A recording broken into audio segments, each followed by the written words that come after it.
You're tuned to NRP Radio. It's now 6:31, like 6:32, 28 minutes now, going up to the hour of 7 o'clock. It's now time for us to present to you the newscast of the day.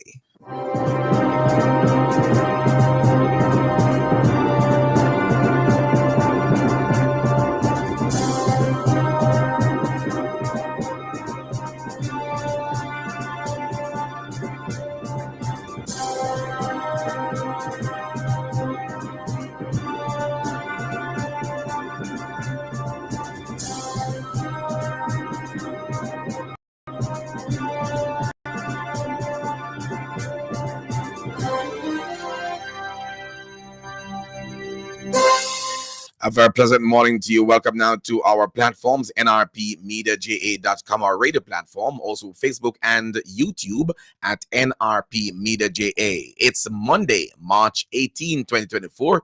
I am Leon Nash with the NRP Break of Day newscast. Here are the headlines. Cabinet has approved the map of the proposed parish of Portmore, but the opposition PNP promises to fight the matter vigorously in court and on the streets. PNP urges critical response to attaining 2030 vision. EOJ reminds of the deadline to register for inclusion on the May 31, 2024 voters list.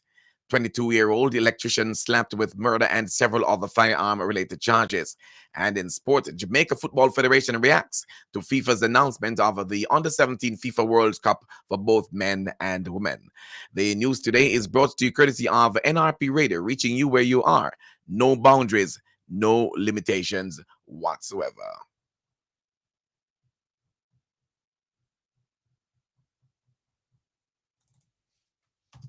Hi, I'm Genevieve. And I'm Kalisha. And we are the Christo Praises. You're listening to NRP Media and Radio. Reaching you where you are. No boundaries, no limitations.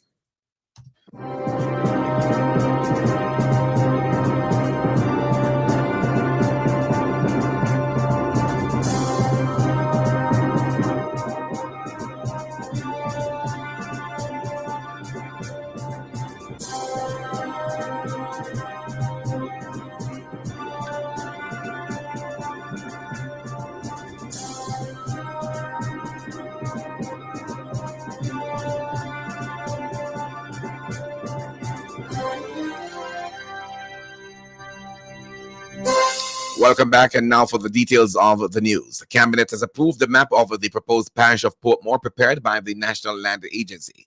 This was disclosed by Minister with a portfolio in the Office of the Prime Minister with responsibility for information, Robert Morgan.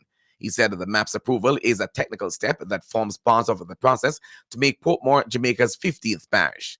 Mr. Morgan further stated that the government remains committed to Portmore's designation as a parish and disclosed that the process started as far back as in early 2000, and there were town halls with the citizens of Portmore.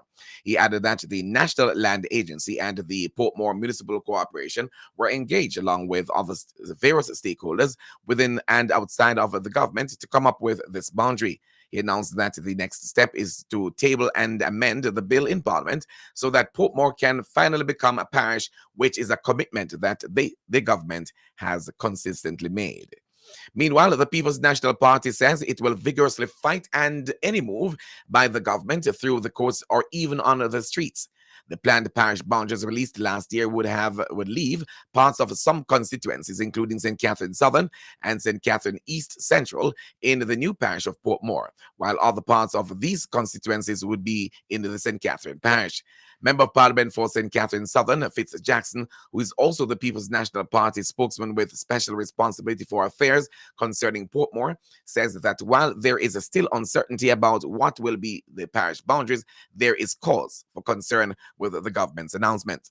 Mr. Jackson says that the move would be idiotic if it is true that the Municipal Boulevard, popularly known as 195 or I-95, will be considered a boundary of the new parish. He added that the PNP is at this time assuming that it's a non-starter, as it has made it very clear that any such move would be reversed when the party forms the next government. With over 6 years to go, the People's National Party is closely monitoring Jamaica's progress in achieving the goals of Vision 2030. The Shadow Minister on Science, Innovation, Technology, and Entrepreneurship, Dr. Andre Horton, is highlighting the critical need to assess the attainability of these goals and delineate actionable strategies to propel the nation towards success. Chief among these, he says, is the Vision 2030 objectives is the elevation of average income from the current level of less than 6,000 US dollars per person annually to $13,000 US per person.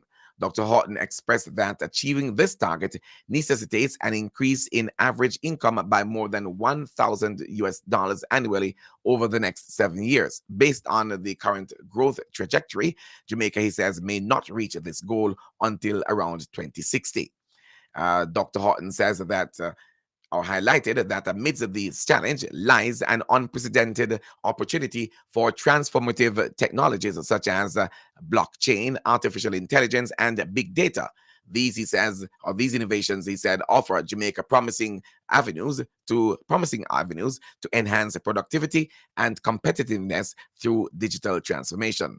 Dr. Horton noted that in order to enhance productivity through digital transformation, greater efforts have to be made to reduce the digital divide and bolster international or internet access infrastructure in both rural and urban areas. He's calling on the government to prioritize digital inclusion and foster an environment conducive to technological advancement.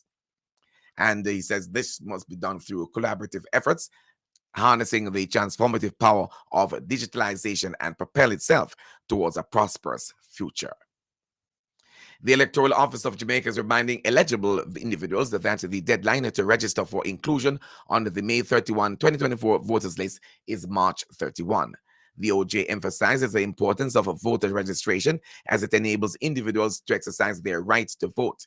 Eligible individuals who are aged 18 years and older, who are Jamaican citizens or Commonwealth citizens who have resided in Jamaica for at least 12 consecutive months may apply for their voter ID card. Director of Elections Glasspool Brown stated that participation in the electoral process is fundamental to the functioning of the country's democracy. He urged all eligible members of the public who have not yet registered to take this opportunity to do so before the March 31 deadline. Persons already on the voters list are reminded also not to reapply and to request a renewal of their voter ID card as that is expired. The voter list is published twice per year on May 31 and November 30. Voter identification cards for those added to the May 2024 list will be distributed in June. Individuals seeking more information on voter registration and electoral procedures can visit the EOJ website and contact the nearest EOJ office. Detectives assigned to the Area 1 Major Investigations Division have charged 2 men in connection to a double murder in Cornwall, Hartford District, Westmoreland on Friday, July 14, 2023. Charged with murder of a prohibited weapon and using a firearm to commit a felony are 24-year-old Chevron Vernon, a laborer of Hertford District, and 26-year-old Nico Finley, a laborer of Hertford District, also both in Westmoreland. Dead are 22-year-old Emron Hansen, a laborer of 3 Miles River, and a 38-year-old Brian Tullo, also a laborer of Bath District, both in Westmoreland. Reports are that about 8:30 p.m., Hansen and Tullo were at a house when they were pounced upon by Vernon and Finley, who opened gunfire at them. The police were alerted, and on their arrival, both men were seen with gunshot wounds. Both men were taken to hospital where they were pronounced dead. Following an investigation into the matter on Thursday, March 14, 2024, Vernon was arrested after attending the Westmoreland Circuit Court and later charged after he was positively pointed out as one of the men who shot and killed Hansen and Tullo, while Finley was previously charged on Wednesday, October 11, 2023. The St. James police have charged 24-year-old Trevon McDonald, a laborer of Nanny Avenue, Rose Heights in the parish, with the murder of a man in Mount Pleasant District, Westmoreland, on Thursday, June 8, 2023. Dead is 40-year-old Damon Henry, otherwise called Frass, a farmer of Content District in Westmoreland. Reports are that about 10:15 a.m., Henry was standing along the Mount Pleasant Main Road talking to friends when a Toyota Axio motor car drove up and McDonald alighted from the front passenger seat armed with a firearm and opened gunfire at Henry, hitting him multiple times. He was taken to hospital where he was pronounced dead. Following an investigation into the matter, McDonald was arrested. He was charged on Saturday, March 16, after he underwent a question and answer session in the presence of his attorney. His court date has not been finalized.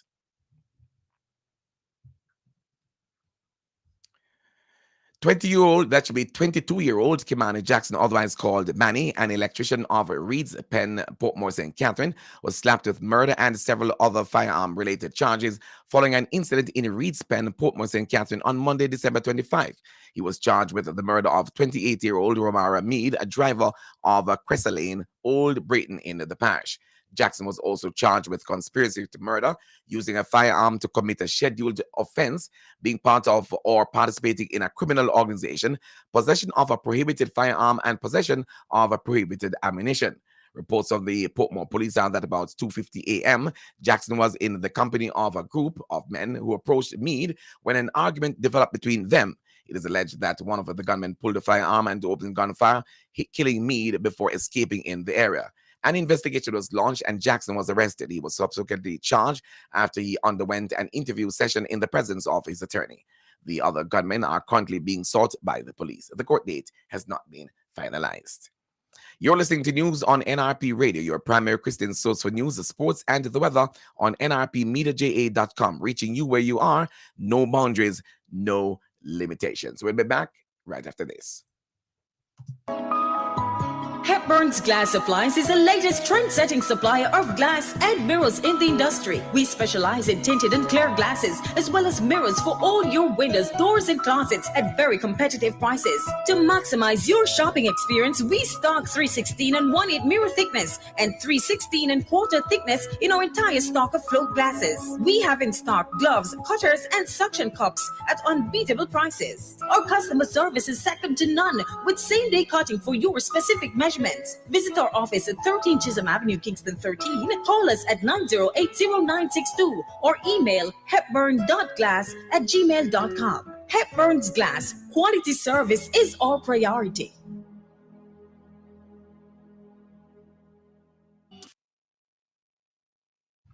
You're listening to news right here on NRP Radio, your primary source for news, sports, the weather, and of course, international news. We thank you so much for staying with us as we continue our news presentation this morning. It's brought to you by NRP Radio, reaching you where you are. No boundaries, no limitations. Now let's give you some sporting information brought to you by Hepburn's Glass. You heard from them a while ago, located at 13 Chisholm Avenue in Kingston, Jamaica. Let's now make our segue as we make our way over to the sporting information that we have prepared for you on this year morning inside of the NRP Break of Day.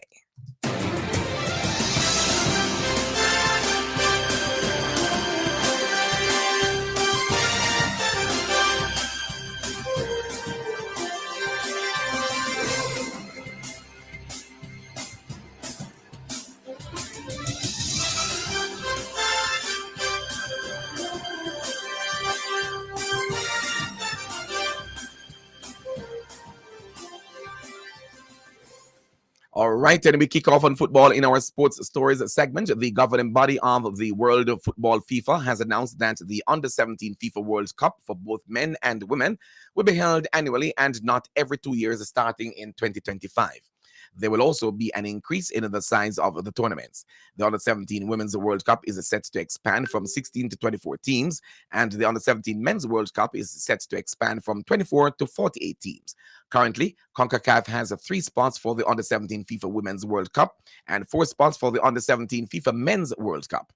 FIFA will announce at a later date the slot allocation for each confederation, but they have confirmed each confederation will see an increase in spots.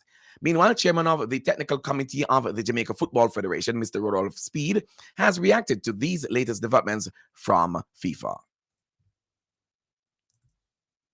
Right. So the Under-17 World Cup playing every year is actually a genius move, mainly because usually a lot of countries tend to just use the 17-year-olds, and then the 16-year-olds, would have been left behind. So what really happened is that they would be born in what you call a wrong year, because at the next World Cup, they'll be too old to play. So I think this is a genius move that gives every player under a certain age an opportunity to play in a World Cup, which is really the dream of every football player. And Mr. Speed has also responded to FIFA's move to increase the number of teams participating in the tournament.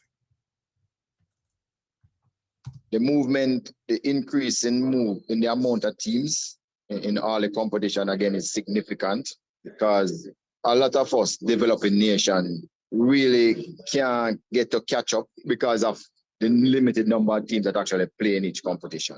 So you don't get a chance to identify what the gaps are and be able to train towards playing in this tournament, because the gap is just too great. But with more teams being added, there is a reduction in the gap in terms of who can qualify.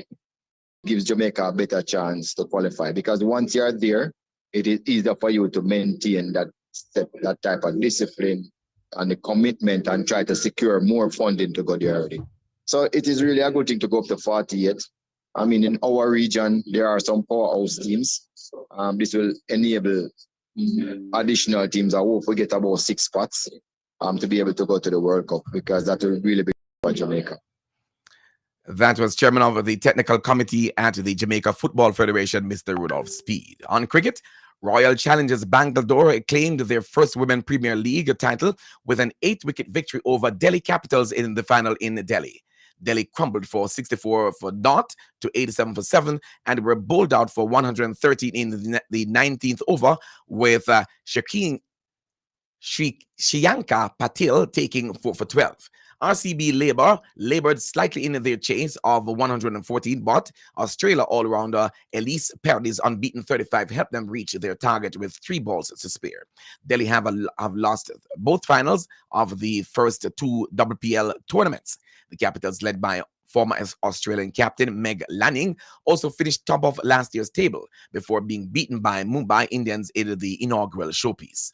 RCB, who beat Mumbai in Friday's eliminator, have secured a first title for the franchise owners, with the men's team yet to win the Indian Premier League, having finished runners-up 3 times. Still on cricket, Mohammad Nabi's 59 and Rashid Khan's 4 for 14 helped Afghanistan level the 2020 series against Ireland. Afghanistan slumped to 14 for 4 early on in Sharjah after Josh Little and Mark Adair both took 2 wickets. But Nabi's 38-ball innings helped the Afghans post a competitive 152 for 9. Ireland looked on course to win the series as they reached 49 for naught in 5.1 overs before wickets tumbled, and despite late big hitting from Gareth Delany, they could only reach 142 for 8.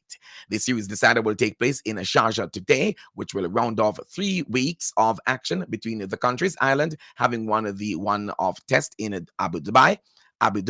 That should be in Abu Dhabi, before the Afghans clinched a 2-0 victory in a one-day series where one of the games had to be abandoned because of rain. Ireland earned a 38-run victory in the T20 series opener on Friday when Tector hit 56 and Ben White took 4 Afghanistan wickets. That's sports in the NRP Break of Day newscast, at this time brought to you by Hepburn's Glass. They're located at 13 Chisholm Avenue in Kingston. The movement. I beg your pardon for that. Here we go.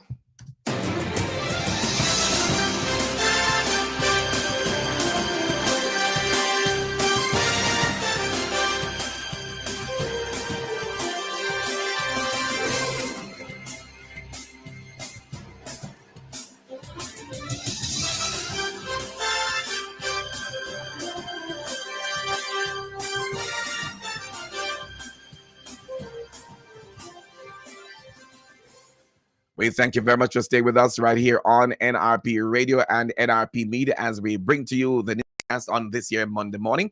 Let's now segue and head overseas to hear more on the international scene from the VOA. This is VOA News. I'm Laurel Bowman. Russian President Vladimir Putin won a record post-Soviet landslide in Russia's election Sunday, cementing his grip on power while pressing forward with the war on Ukraine. Reuters' Angela Johnston reports. The election comes just over 2 years since Putin ordered the invasion of Ukraine, Europe's deadliest conflict since World War II. He casts it as a special military operation. In Kyiv, Ukrainian President Volodymyr Zelensky said there was not a single bit of legitimacy in what he called this simulation of an election. The war hung over the 3-day vote, with Ukraine attacking oil refineries, shelling Russian regions, and seeking to pierce its borders with proxy forces. Putin said those attacks would not go unpunished.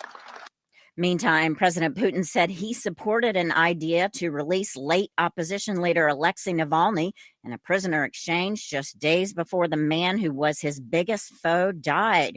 VOA's Joe Ramsey reports. In his first comments to address Navalny's death, Putin said of the dissident demise, quote, "It happens. There is nothing you can do about it. It's life." Putin said Monday, also without offering any evidence, that several days before Navalny's death, certain colleagues told him about, quote, an idea to exchange Navalny for certain people held in penitentiary facilities in Western countries. He said he supported the idea. A Navalny aide last month accused Putin of getting rid of Navalny in order to not exchange him, but offered no evidence to back her claims. Joe Ramsey, VOA News. And Israeli forces raid Gaza's largest hospital, saying they are targeting Hamas fighters. This is VOA News. Thank you so much for listening there to the latest VOA News, a voice from the international scene. Now we make our way over to presenting to you the latest weather report and forecast supplied by the National Meteorological Service of Jamaica.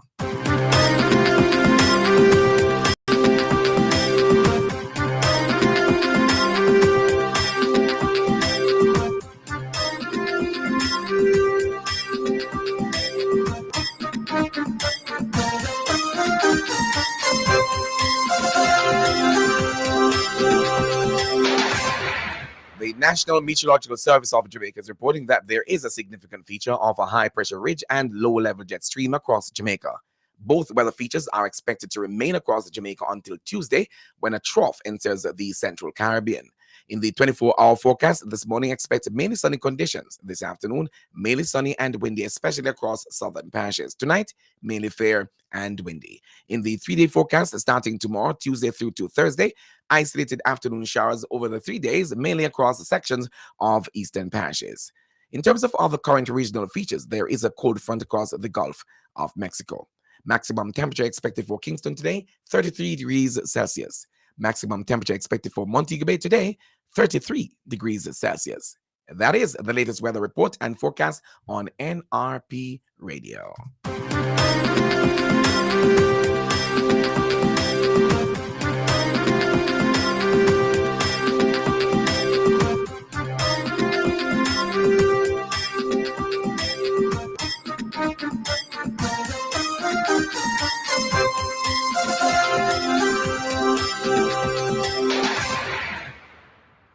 With that, we've come to the end of our news presentation this morning. But before we go, here are the headlines once again. Cabinet has approved the map of the proposed parish of Portmore, but the opposition PNP promises to fight the matter in court and on the streets. PNP urges critical response to attaining 2030 vision. The EOJ reminding of the deadline to register for inclusion on the May 31, 2024 voters list. 22-year-old electrician slapped with murder and several other firearm-related charges. And in sports, Jamaica Football Federation reacts to FIFA's announcement of the Under-17 FIFA World Cup for both men and women. The full half-an-hour package of news in the NRP Break of Day Newscast came to you courtesy of NRP Radio, reaching you where you are. No boundaries, no limitations. Here is your invitation to join us again this evening. 6:30 for the NRP Evening News Roundup. On behalf of the entire news and production teams, I am Leon Nash for the NRP News. We encourage you to join this growing medium by subscribing to our YouTube channel at NRP Media JA. Feel fulfilled and informed. Have a good rest of your morning, reminding you too that if you walk, ride, or drive, make every effort to arrive alive. Have a good one, and we'll see you later on when we have the news once again for you at 6:30. Bye-bye.